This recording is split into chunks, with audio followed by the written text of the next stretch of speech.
Chairman ಆಗಿ ನನ್ನ ಪೂರ್ತಿ BOT ಟೀಮ್ನ ಪರವಾಗಿ ಹೃತ್ಪೂರ್ವಕ ಧನ್ಯವಾದಗಳು. ಎಸ್ಪೆಷಲಿ ದೀಪೋತ್ಸವ ಬಂದ್ರೆ BOT ಪ್ರೆಸೆಂಟೇಷನ್ ಅಂದ್ರೆ ಎಲ್ಲರೂ ಎಷ್ಟು ಚೆನ್ನಾಗಿ ಕಾಯ್ತಾ ಇರ್ತೀರಲ್ವಾ? I really know that. ಎಷ್ಟಂದ್ರೆ ಎಲ್ಲರೂ ಮೊಬೈಲ್ ಇಟ್ಕೊಂಡು ಮಕ್ಕಳು ಪ್ರೋಗ್ರಾಮ್ ಎಲ್ಲ ರೆಕಾರ್ಡ್ ಮಾಡ್ತಾ ಇದ್ರು. ನನಗೆ ಫುಲ್ ನರ್ವಸ್ ಆಗ್ತಾ ಇತ್ತು, ಎಷ್ಟು ಜನ ರೆಕಾರ್ಡ್ ಮಾಡ್ತಾ ಇರ್ತಾರಪ್ಪ ನಮ್ಮ ಮಾತನ್ನ ಅಂತ. ಲಕ್ಕಿಲಿ ಎಲ್ಲರೂ ಬಜ್ಜಿ ತಿನ್ನಕ್ಕೆ ಹೋಗಿದ್ದಾರೆ ಹೊರಗಡೆ. This is a great opportunity for us to discuss something. ನಾವು BOT ಡಿಸ್ಕಷನ್ ಹೋಗೋ ಮುಂಚೆ ಒಂದು ಮುಖ್ಯವಾದ ವಿಚಾರ ಸ್ನೇಹಿತರೆ, ನಮ್ಮ ಇಷ್ಟು ವರ್ಷ KKC ಬೆಳ್ಕೊಂಡು ಬಂದಿರೋದ್ರಲ್ಲಿ ಹಲವಾರು ವ್ಯಕ್ತಿಗಳು ನಿಮಗೆ ಗೊತ್ತಿರೋ ರೀತಿಯಲ್ಲೇ ತುಂಬಾ ಶ್ರಮ ವಹಿಸಿ ತುಂಬಾ ಕೆಲಸ ಮಾಡಿದ್ದಾರೆ. ಅಂಥ ನಾಯಕರಲ್ಲಿ, ಅಂಥ ಧುರೀಣರಲ್ಲಿ ದುರದೃಷ್ಟವಶ ಇತ್ತೀಚೆಗೆ ನಾವು ಇಬ್ಬರು ಮಹಾನ್ ನಾಯಕರನ್ನ ಕಳ್ಕೊಂಡ್ರು. ಆ ಇಬ್ರು ಮಹಾನ್ ನಾಯಕರಿಗೋಸ್ಕರ ಒಂದು ಕ್ಷಣ ಮೀಸಲಿಟ್ಟು ಅವ್ರನ್ನ ನೆನೆಸ್ಕೊಂಡು ಅವರು KKCಗೆ ನಮ್ಮ ಕನ್ನಡ ಸಮುದಾಯಕ್ಕೆ ಏನು ಸೇವೆ ಮಾಡಿದ್ದಾರೆ ಅದಕ್ಕೋಸ್ಕರ ಒಂದು ಧನ್ಯವಾದಗಳನ್ನು ಹೇಳೋಣ. ಮೊಟ್ಟ ಮೊದಲನೇದಾಗಿ ನಮ್ಮ KKC ಶುರು ಮಾಡಿದಾಗ ಮೊದಲನೇ ವರ್ಷದ ಪ್ರೆಸಿಡೆಂಟ್, ಪ್ರಪ್ರಥಮ ಅಧ್ಯಕ್ಷ, ಕನ್ನಡ ಕೂಟದ ಪ್ರಪ್ರಥಮ ಅಧ್ಯಕ್ಷ ಶ್ರೀಯುತ ನಾರಾಯಣ ಗೌಡ ಅವರು ಕೆಲವು ತಿಂಗಳ ಹಿಂದೆ ನಮ್ಮನ್ನ ಅಗಲಿದ್ರು, ಸ್ವರ್ಗವಾಸಿಯಾದರು. ನಾರಾಯಣ ಗೌಡರು ಬಹಳ ಉತ್ಸಾಹದಿಂದ ಈಗ ಆಗದೇ ಇಲ್ಲ, ಇಂಪಾಸಿಬಲ್ ಟಾಸ್ಕ್ ಅಂತ ಅನ್ಕೊಂಡಿದ್ದನ್ನ ನಮ್ಮ ಕನ್ನಡ ಕೂಟ ಕಟ್ಟಿ ಒಂದು ಸಮುದಾಯನ ಬೆಳೆಸಿ ಪ್ರೂವ್ ಮಾಡಿದ್ರು. ಅವ್ರು ಯಾವಾಗಲೂ ನಮ್ಮ ನೆನಪಲ್ಲಿರ್ತಾರೆ, ನಮ್ಮ ಪ್ರಾರ್ಥನೆ ಇರ್ತಾರೆ. ಅವರ ಕುಟುಂಬ, ಅವರ ಸ್ನೇಹಿತರಿಗೂ ಬಂಧುಗಳಿಗೂ ಅವರ ಅಗಲಿಕೆಯ ಒಂದು ದುಃಖನ ಭರಿಸುವ ಶಕ್ತಿನ ಕೊಡಲಿ ಪರಮಾತ್ಮ ಅಂತ ಕೇಳ್ತಾ ನಮ್ಮ ಆಶೀರ್ವಾದಗಳನ್ನು ಅರ್ಪಿಸ್ತೇವೆ. ಹಾಗೇನೆ ಇವತ್ತು ಆಕ್ಚುಲಿ ನಿನ್ನೆ ಬಂದ ಸುದ್ದಿ, 1994-95 ಸಾಲಿಗೆ ಪ್ರೆಸಿಡೆಂಟ್ ಆಗಿದ್ದಂತ ಭ್ರಮರಾಜ ಶಾಸ್ತ್ರಿ ಅವರು 2 ದಿನಗಳ ಹಿಂದೆ ಬೆಂಗಳೂರಲ್ಲಿ ನಿಧನ ಹೊಂದಿದ್ದಾರೆ. ಇವರಿಬ್ಬರಿಗೂ ಭ್ರಮರಾಜ ಶಾಸ್ತ್ರಿ ಕೂಡ ತುಂಬಾ ಸರ್ವಿಸ್ ಕೊಟ್ಟಿದ್ದಾರೆ KKCಗೆ. ಇವರಿಬ್ಬರಿಗೂ ಗೌರವ ಸೂಚಿಸ್ತಾ 1 ನಿಮಿಷ ಮೌನಾಚರಿಸಬೇಕು ಅಂತ ನಾನು ನಿಮ್ಗೆಲ್ಲ ಕೇಳ್ಕೊಳ್ತೇನೆ. Please rice.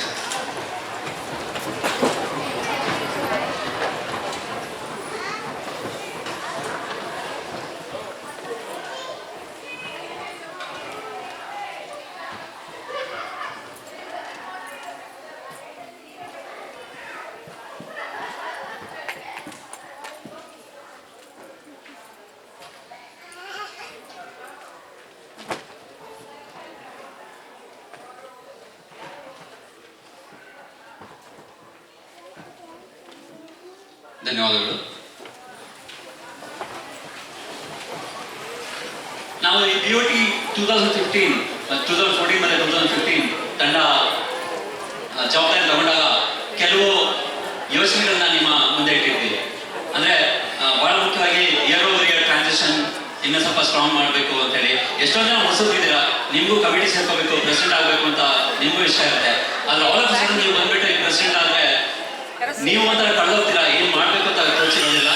ಅದಕ್ಕೋಸ್ಕರ ಒಂದು ಟ್ರಾನ್ಸಿಷನ್, ಒಂದು ಟ್ರೈನಿಂಗ್ ತರ ಮಾಡ್ಕೊಂಡು ಸ್ವಲ್ಪ ಸ್ಟ್ರಾಂಗರ್ ಟ್ರಾನ್ಸಿಷನ್ ಪ್ರೊವೈಡ್ ಮಾಡೋಣ ಅನ್ನೋ ಉದ್ದೇಶದಿಂದ ಕೆಲವು ಬದಲಾವಣೆಗಳನ್ನ ತರಕ್ಕೆ ಪ್ರಯತ್ನ ಮಾಡಿದೀವಿ. ಹಾಗೇನೆ ಇನ್ನೂ ಕೆಲವು ಏರಿಯಾದಲ್ಲಿ, ಡಿಜಿಟಲ್ ಅಸೆಟ್ಸ್ ಏರಿಯಾದಲ್ಲಿ ಸ್ವಲ್ಪ ಬದಲಾವಣೆಗಳನ್ನ ತರೋದಕ್ಕೆ ಪ್ರಯತ್ನ ಮಾಡ್ತಾ ಇದೀವಿ. ಇದಕ್ಕೆ ಕಾನ್ಸ್ಟಿಟ್ಯೂಷನ್ ಚೇಂಜ್ ಮಾಡ್ಬೇಕಾಗುತ್ತೆ. ನಮ್ಮ KKC ಕಾನ್ಸ್ಟಿಟ್ಯೂಷನ್ ಚೇಂಜ್ ಮಾಡ್ಬೇಕು ಅಂದ್ರೆ ಅದಕ್ಕೆ ಮೊದಲಿಗೆ ನಿಮ್ಮ ಅನುಮತಿ ಬೇಕು. ಹಂಗಾಗಿ ಒಂದು ಪ್ರೆಸೆಂಟೇಷನ್ ಇದೆ, ಇದರಲ್ಲಿ ಏನೇ ಚೇಂಜ್ ನಾವು ರೆಕಮೆಂಡ್ ಮಾಡ್ತಾ ಇದೀವಿ ಅನ್ನೋದನ್ನ ತೋರಿಸ್ತೀವಿ. ನನ್ಗೆ ಗೊತ್ತು, based on the demand of programme ಎಷ್ಟು ಬೇಗ ಮಾಡೋಕ್ಕಾಗುತ್ತೋ ಅಷ್ಟು ಬೇಗ ನಾನು ನಿಮಗೆ ಮಾಡ್ಕೊಡ್ತೀನಿ.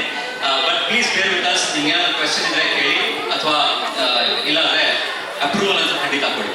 Next slide please. ಸೊ 4 ವಿಷಯಗಳ ಬಗ್ಗೆ ಗಮನ ಕೊಟ್ವಿ. ಒಂದು ಇಯರ್ ಓವರ್ ಇಯರ್ ಟ್ರಾನ್ಸಿಷನ್, ಇನ್ನೊಂದು ನಮ್ಮ ಡಿಜಿಟಲ್ ಅಸೆಟ್ಸ್, ಫೇಸ್ಬುಕ್ ಇರಲಿ, ಟ್ವಿಟರ್ ಇರಲಿ, ವೆಬ್ಸೈಟ್ ಇರಲಿ, ಇಮೇಲ್ ಐಡಿಗಳಿರಲಿ, ಯಾವ ತರ ಮ್ಯಾನೇಜ್ ಮಾಡಬೇಕು ಅನ್ನೋದು. ಇದುವರೆಗೂ ಒಂದು ನಂಬಿಕೆ ಮೇಲೆ ಚೆನ್ನಾಗಿ ನಡ್ಕೊಂಡು ಬಂದಿದೆ. ಆದ್ರೆ ಅದಕ್ಕೊಂದು ರೂಪರೇಷೆ ಹಾಕ್ಬಿಟ್ಟು ಒಂದು ಗೈಡ್ಲೈನ್ಸ್, ಆಬ್ಜೆಕ್ಟಿವ್, ಬೈಲಾಸ್ ಹಾಕ್ಕೊಂಡ್ರೆ ಚೆನ್ನಾಗಿರುತ್ತೆ ಅಂತ ಒಂದಷ್ಟು ಫಾರ್ಮ್ ಮಾಡಿದ್ದೀವಿ. Building asset strategy with long term vision, ಇದು ಅಷ್ಟೇ.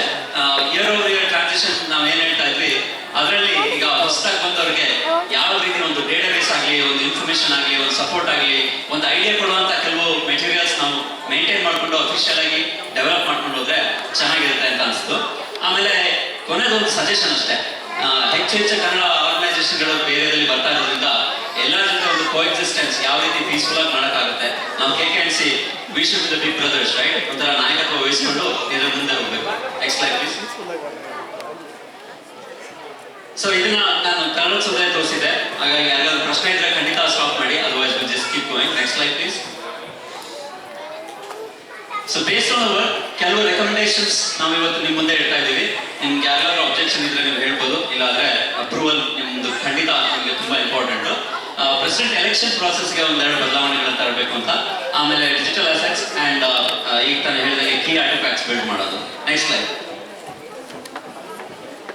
ಮುಖ್ಯವಾಗಿ ಎಲೆಕ್ಷನ್ ಪ್ರಾಸೆಸ್ ನಲ್ಲಿ ಇವಾಗ ಏನಾಗ್ತದೆ ಅಂದ್ರೆ ದೀಪೋತ್ಸವದಲ್ಲಿ ನಾವು ಹೊಸ ಪ್ರೆಸಿಡೆಂಟ್ ಎಲೆಕ್ಟ್ ಮಾಡ್ತೀವಿ ಅಲ್ವಾ.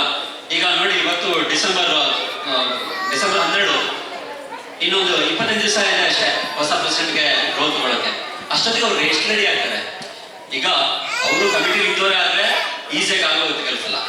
ಆದ್ರೆ ಕಮಿಟಿಯಲ್ಲಿ ಇಲ್ಲ ಹೊರಗಿನಿಂದ ಬಂದ್ರೆ ಪ್ರೆಸಿಡೆಂಟ್ ಅವ್ರಿಗೆ ತುಂಬಾ ಕಷ್ಟ ಆಗುತ್ತೆ. ಅಂದ್ರೆ ಆಕ್ಚುಲಿ ನಿಮ್ಗೆ ಅಲ್ಲಿ ಕುತ್ಕೊಂಡವ್ರಿಗೆ ತುಂಬಾ ಗೊತ್ತಾಗಲ್ಲ, ಇದೇನು ಸರಿ ಹೋಗಿಲ್ಲ, ಅದೇನು ಸರಿ ಹೋಗಿಲ್ಲ, ಇದ್ಯಾಕೆ ಹೋಗಿದೆ ಅಂತ ಅನ್ಕೊಳ್ತಾರೆ. ಆದ್ರೆ ಹೊಸದಾಗಿ ಬಂದ ಪ್ರೆಸಿಡೆಂಟ್ಗೆ ನಿಜವಾಗ್ಲೂ ತುಂಬಾ ಕಷ್ಟ ಇರುತ್ತೆ. ತುಂಬಾ ಒಂಥರ ಹಿಂಗಂದ್ರೆ ಇಲ್ಲಿ ರಂಜಿ ಆಡ್ತಿದ್ದ ಕ್ರಿಕೆಟ್ ಪ್ಲೇಯರ್ಗೆ ಡೈರೆಕ್ಟರ್ ತಗೊಂಡಾಗಿ ಆಗಿನ ವೆಸ್ಟ್ ಇಂಡೀಸ್ ಫಾಸ್ಟ್ ಬೌಲರ್ಸ್ ಮುಂದೆ ಇಟ್ಟಾಗುತ್ತೆ. ಸೊ ಅದಕ್ಕೋಸ್ಕರ ನಾವು ರೆಕಮೆಂಡ್ ಮಾಡ್ತಾ ಇರೋದು ಎಲೆಕ್ಷನ್ ಪ್ರಾಸೆಸ್ನ ಸ್ವಲ್ಪ ಅಡ್ವಾನ್ಸ್ ಮಾಡೋಣ ಅಂತ ಹೇಳಿ. ಕನ್ನಡೋತ್ಸವ ಟೈಮಿಗೆನೆ ಹೊಸ ಪ್ರೆಸಿಡೆಂಟ್ ಎಲೆಕ್ಟ್ ಮಾಡಿಬಿಟ್ಟು ಅವರಿಗೊಂದು ಶಾಡೋಯಿಂಗ್ ಪ್ರಾಸೆಸ್ ಡಿಫೈನ್ ಮಾಡಿ, ಹೊಸ ಈಗ ಕರೆಂಟ್ ಪ್ರೆಸಿಡೆಂಟ್ ಇದ್ದಾರಲ್ಲ ಅವ್ರ ಜೊತೆ ಕೆಲಸ ಮಾಡ್ಕೊಂಡಿರಿ. He won't have any authority, ದಯವಿಟ್ಟು ಗಮನಿಸಿ, he won't have any authority or any responsibility. ಆದ್ರೆ ಅವರು ಕೆಲಸ ಕಲ್ತ್ಕೊಳ್ಳೋಕೆ, ರೆಸ್ಪಾನ್ಸಿಬಿಲಿಟೀಸ್ ತಿಳ್ಕೊಳ್ಳೋಕೆ, ಗೈಡ್ಲೈನ್ಸ್ ಅರ್ಥ ಮಾಡ್ಕೊಳ್ಳೋಕೆ 6 ತಿಂಗಳ ಕಾಲಾವಕಾಶ ಇರುತ್ತೆ. 5 ರಿಂದ 6 ತಿಂಗಳ ಕಾಲಾವಕಾಶ ಇರುತ್ತೆ. ಇದು ಮೇನ್ ಈ ಚೇಂಜ್ ಅಲ್ಲಿ ನಾವು ಮಾಡ್ತಾ ಇರೋ ರೆಕಮೆಂಡೇಶನ್. ಈಗ ಇದ್ರ ಡೀಟೇಲ್ಸ್, ಲೀಗಲ್ ಲ್ಯಾಂಗ್ವೇಜ್ ಹೇಗಿರ್ಬೇಕು ಅದನ್ನೆಲ್ಲ ಖಂಡಿತ ರಿವ್ಯೂ ಮಾಡ್ತೀವಿ. ಬಟ್ ಬೇಸಿಕಲಿ ಈ ಒಂದು ಚೇಂಜ್, ಈ ಒಂದು ಬದಲಾವಣೆ ತರಕ್ಕೆ ನಿಮ್ಮ ಅಪ್ರೂವಲ್ ಇದೆಯಾ? ಎಸ್ ಅಣ್ಣ. Thank you very much. Next like ಯಾರು?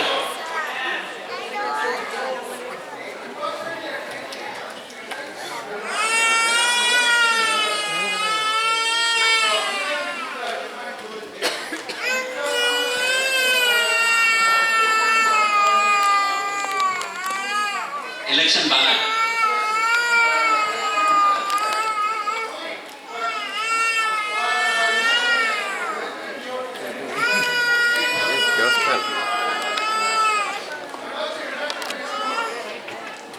ನೋಟಿಸ್ ಕಳಿಸಿದ್ವಿ ನ್ಯೂಸ್ ಲೆಟರ್ ಅಲ್ಲಿ.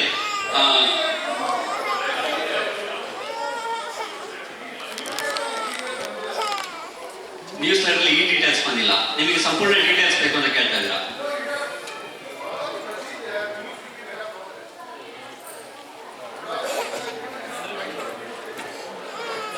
ಖಂಡಿತ ನಿಮ್ಗೆ ಯೋಚಿಸಕ್ಕೆ ದಟ್ಸ್ ಅ ವೆರಿ ಪಾಯಿಂಟ್. ನಿಮ್ಗೆ ಖಂಡಿತ ಯೋಚಿಸಕ್ಕೂ ಸಮಯಾವಕಾಶ ಕೊಡ್ತೀವಿ. ನಿಮ್ಗೆ ಏನು ಡೀಟೇಲ್ಸ್ ಬೇಕು ಇದನ್ನ ನಾವು ಇಮೇಲ್ ಕಳಿಸ್ತೀವಿ. ಆಮೇಲೆ ನೀವು ಅಪ್ರೂವಲ್ ಡಿನೈಲ್ ನಮಗೆ ಕಳಿಸ್ಬೋದು. ಅಲ್ಲಿವರೆಗೂ ನಾವು ಕಾನ್ಸ್ಟಿಟ್ಯೂಷನ್ ರಿಕಮೆಂಡ್ ಮಾಡೋಣ. ಓಕೆನಾ?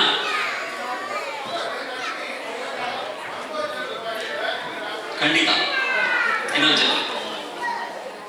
ಓಕೆ, ಹಾಗೆ ನಾನು ಹೆಚ್ಚಿನ ಸಮಯ ಏನು ಮಾತ್ರ ತಗೊಳ್ಳಕ್ಕೆ ಹೋಗೋದಿಲ್ಲ, ಯಾಕಂದ್ರೆ ಎಲ್ಲ ಬದಲಾವಣೆಗಳಿಗೂ ಅದೇ ನಿಯಮ ಅನ್ವಯಿಸುತ್ತೆ.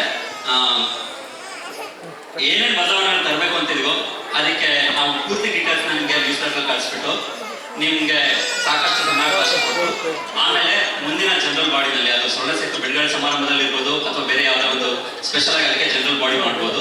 ಅದನ್ನ ಮಾಡಿಬಿಟ್ಟು ಅದಾದ್ಮೇಲೆ ನಾವು ಲೀಗಲ್ ರಿವ್ಯೂ ಮಾಡಿಸಿ ಅದನ್ನ ಕಾನ್ಸ್ಟಿಟ್ಯೂಷನ್ಗೆ ಅಮೆಂಡ್ ಮಾಡ್ತೀವಿ.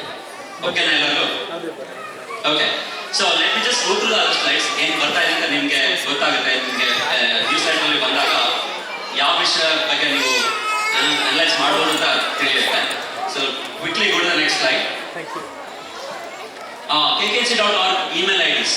ಇಮೇಲ್ ಐಡಿಸ್ ಇವಾಗ ಪ್ರತಿಯೊಬ್ಬರ ಹೆಸರು ಬೇಸಿಸ್ ಮೇಲೆ ಇದೆ. ಅಂದ್ರೆ ಈಗ ನಮಗೆ ಒಂದು ಇಮೇಲ್ ಐಡಿ ಬಂದ್ರೆ raghu@kkc.org ಅಂತ ಬರುತ್ತೆ. ಮತ್ತೆ ಯಾರ್ಯಾರಿಗೆ ಯಾವ ರೀತಿ ಇಮೇಲ್ ಅಸೈನ್ ಮಾಡಬೇಕು ಅಂತ ಒಂದು ಗೈಡ್ಲೈನ್ಸ್ ಇಲ್ಲ, ರೂಲ್ಸ್ ಇಲ್ಲ ನಮಗೆ. ಅದಕ್ಕೋಸ್ಕರ ಒಂದು ಚೇಂಜ್ ರೆಕಮೆಂಡ್ ಮಾಡ್ತಾ ಇದ್ದೀವಿ. ರೋಲ್ ಬೇಸ್ಡ್ ಇಮೇಲ್ ಐಡಿಸ್ ಇಡೋಣ ಅಂತ ಹೇಳ್ಬಿಟ್ಟು, ಆಮೇಲೆ ಅದು ಯಾವ ರೀತಿ ಟ್ರಾನ್ಸಿಷನ್ ಆಗಬೇಕು along with the rest of the transition process, ಇದು ಕೂಡ ಮುಂದಿನ ವರ್ಷದ ಆಫೀಸ್ ಬೇರರ್ಸ್ಗೆ ಹೋಗುತ್ತೆ. So president @kkc.org, general secretary @kkc.org ಈ ತರ ಎಕ್ಸೆಟ್ರಾ ಒಂದು 10 ಇಮೇಲ್ ಐಡಿಗಳನ್ನ ನಾವು ರೆಕಮೆಂಡ್ ಮಾಡ್ತಾ ಇದೀವಿ. Again when you see the material you will get to know the details. I don't need the approval ನಾ. ಮುಂದಿನ ಸ್ಲೈಡ್. ಫೇಸ್ಬುಕ್ ಪೇಜ್ ನಮ್ಮ ಡಿಜಿಟಲ್ ಆಸೆಟ್ಸ್ ನಲ್ಲಿ ಫೇಸ್ಬುಕ್ ಪೇಜ್ ಆಗಲಿ ಅಥವಾ ಗ್ರೂಪ್ ಆಗಲಿ ಬೇರೆ ಟ್ವಿಟರ್ ಅಕೌಂಟ್ ಆಗಲಿ ಅಥವಾ ಏನಾದರೂ ಓಪನ್ ಮಾಡಿದ್ರೆ ನಮ್ಮ ವೆಬ್ಸೈಟ್ ಕೂಡ ಸೇರಿಸಿ ಇದರಲ್ಲಿ ಅಗೇನ್ ಎಲ್ಲಾನು ಚೆನ್ನಾಗಿ ನಡ್ಕೊಂಡು ಬರ್ತಾ ಇದೆ. ಆದರೆ ಒಂದು ನಿರ್ದಿಷ್ಟವಾದ ರೋಲ್ಗೆ ಅಸೈನ್ ಮಾಡಿಬಿಟ್ಟು ಇಂಥವ್ರು ಅಡ್ಮಿನ್ಸ್ ಆಗಿರಬೇಕು, ಇಷ್ಟು ಜನ ಅಡ್ಮಿನ್ಸ್ ಇರಬೇಕು, ಯಾವ ರೀತಿ ಅದು ಟ್ರಾನ್ಸಿಷನ್ ಆಗಬೇಕು ಮುಂದಿನ ವರ್ಷಕ್ಕೆ, ಏನು ಮಾಡ್ಬೋದು ಏನು ಮಾಡಬಾರ್ದು, ಇದೊಂದು ಬೈಲಾಸ್ ನಲ್ಲಿ ನಾವು ಆದಷ್ಟು ಡೀಟೇಲ್ಸ್ ಹಾಕೊಳ್ಳೋಣ. So that we have fair process. ಆಮೇಲೆ ಕೆಲಸದ ವೈಯಕ್ತಿಕ ಭಿನ್ನಾಭಿಪ್ರಾಯ ಬರುತ್ತಲ್ಲ, ಇಂಡಿವಿಜುವಲ್ ಡಿಫರೆನ್ಸಸ್ ಒಪಿನಿಯನ್, ಅದನ್ನ ಅವಾಯ್ಡ್ ಮಾಡೋದಕ್ಕೆ ಏನೇನು ಮೆಷರ್ಸ್ ತಗೋಬೇಕು ಅದನ್ನ ಬೈಲಾಸ್ ನಲ್ಲಿ ಹಾಕೋಣ ಅಂತ ರೆಕಮೆಂಡ್ ಮಾಡ್ತಾರೆ. Next slide please. ಸಿಕ್ಕಾಪಟ್ಟೆ ಮೀಟಿಂಗ್ ಲಿಸ್ಟ್ಗಳು ಅಥವಾ ಎಂಟರ್ಟೈನ್ಮೆಂಟ್ ಅಲ್ಲಿ ಯಾವ ರೀತಿ ಅವರು ಸ್ಟೇಜ್ ಮ್ಯಾನೇಜ್ಮೆಂಟ್ ಹೆಂಗ್ ಮಾಡ್ತಾರೆ, ಎಲ್ಲಿ ಯಾವ ವೆಂಡರ್ಸ್ ಇದ್ದಾರೆ ನಮಗೆ ಏವಿಗಾಗಲಿ, ಯಾವ ರೀತಿ ಡಿಸ್ಕೌಂಟ್ ಸಿಗುತ್ತೆ, ಯಾರ ಜೊತೆ ಏನು ಅಗ್ರಿಮೆಂಟ್ ಇದೆ, ಇದೆಲ್ಲ ಇನ್ಫಾರ್ಮೇಶನ್ ನೆಕ್ಸ್ಟ್ ಇಯರ್ ಪ್ರೆಸಿಡೆಂಟ್ಗೆ ಅಥವಾ ಎಕ್ಸಿಕ್ಯೂಟಿವ್ ಟೀಮ್ ಹೋದ್ರೆ their life will be much easier, right? Yes or no? Right? So ಇದಕ್ಕೆ ಒಂದಷ್ಟು ಬೈಲಾಸ್ ನಲ್ಲಿ ಕಾನ್ಸ್ಟಿಟ್ಯೂಷನ್ ನಾವು ಅನುವು ಮಾಡಿಕೊಟ್ರೆ ಇವೆಲ್ಲಾನು ಇಂಪ್ಲಿಮೆಂಟ್ ಮಾಡೋದಕ್ಕೆ ಒಂದು ಸ್ಮೂತ್ ಆಗಿ ಪ್ರಾಸೆಸ್ ನಡ್ಕೊಂಡು ಹೋಗುತ್ತೆ ವರ್ಷದಿಂದ ವರ್ಷಕ್ಕೆ ಅಂತ ಹೇಳ್ಬಿಟ್ಟು ರೆಕಮೆಂಡ್ ಮಾಡ್ತಾ ಇದ್ದೀವಿ. ಈಗ as I said you will see the details in the newsletter. Next slide please. ಇದು ಕಾನ್ಸ್ಟಿಟ್ಯೂಷನ್ ಚೇಂಜ್ ಅಲ್ಲ, ಇದೊಂದು ಸಜೆಷನ್ ಅಷ್ಟೇ, ಒಂದು ಕಿವಿ ಮಾತು. ಒಂದು number of organisations, Kannada based organisations ಎಷ್ಟೊಂದು ಜಾಸ್ತಿ ಆಗ್ತಾ ಇದೆ ಏರಿಯಾದಲ್ಲಿ. ಇನ್ನೊಂದು ಕನ್ನಡ ಕೂಟನೇ ಇದೆ ಇವಾಗ. ಸೊ ಕೋ ಎಕ್ಸಿಸ್ಟೆನ್ಸ್, ಒಂದು ಇಕೋಸಿಸ್ಟಮ್ ಅಲ್ಲಿ ನಾವು ಒಂದು ಲೀಡ್ ತಗೊಂಡ್ಬಿಟ್ಟು KKNC ಅವರು ಏನ್ ಮಾಡೋಕ್ಕಾಗುತ್ತೆ, ಯಾವ ಒಂದು ಕ್ಯಾಲೆಂಡರ್ ಶೇರ್ ಮಾಡೋದಾಗ್ಲಿ, ಇಮೇಲ್ ಐಡಿಸ್ ಎಕ್ಸ್ಚೇಂಜ್ ಮಾಡೋದಾಗ್ಲಿ, ಅಥವಾ ಬೇರೆ ಯಾವುದೇ ರೀತಿಯಲ್ಲಿ ಒಂದು ಸಾಮರಸ್ಯನ ಕಾಪಾಡ್ಕೊಂಡು ಹೋಗೋಣ ಅನ್ನೋ ದೃಷ್ಟಿಯಿಂದ ಇದನ್ನ ಹಾಕಿದ್ದೀವಿ. ಇದೇ ತರ ಇನ್ನೂ ಒಂದು 2-3 ಸಜೆಷನ್ಸ್ ಇದೆ. ಫಾರ್ ಎಕ್ಸಾಂಪಲ್, ಪ್ರತಿ ವರ್ಷ ಮ್ಯಾಗ್ಝಿನ್ ಹೊರಗೆ ತರಲೇಬೇಕು, ಯಾಕಂದ್ರೆ it's a commitment given to the sponsors ಅಲ್ವಾ.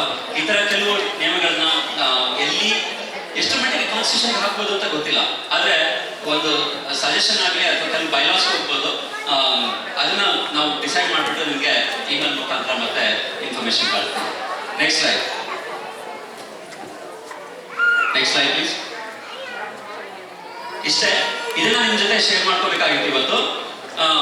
ಮುಂದಿನ ಜನರಲ್ ಬಾಡಿ ಅದು ಯಾವಾಗ ಆಗುತ್ತೆ ನಾವು ಮತ್ತೆ ಸುಧಾತಾ ಹತ್ರ ಮಾತಾಡ್ಕೊಂಡು ಅವ್ರ ಎಕ್ಸಿಕ್ಯೂಟಿವ್ ಟೀಮ್ ಜೊತೆ ಕೋಆರ್ಡಿನೇಟ್ ಮಾಡ್ಕೊಂಡು ಮುಂದುವರಿಸ್ತೀವಿ.